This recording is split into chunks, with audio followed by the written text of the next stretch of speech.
Here we can see the standard pocketing operation with the entry points onto each one of the levels.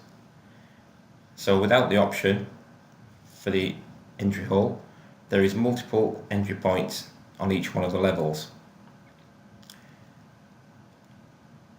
On the new pocketing operation, inside the interface, we have the option to generate a hole feature.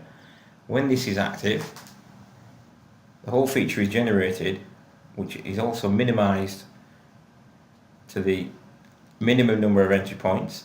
And in this particular operation, when we go down into each level, we can see where the tool is entering into each one of the entry points, and the feature is created onto each one of these levels.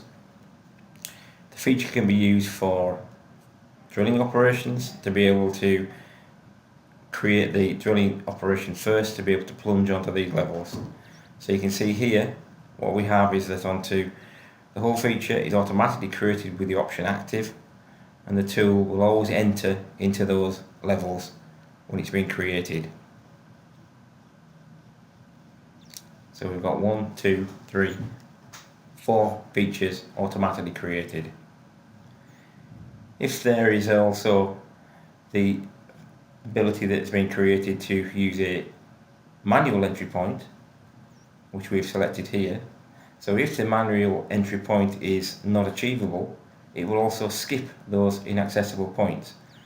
So this is actually activated using the hole feature, but when we run, so it will skip any inaccessible points but still create the points at the normal entry methods.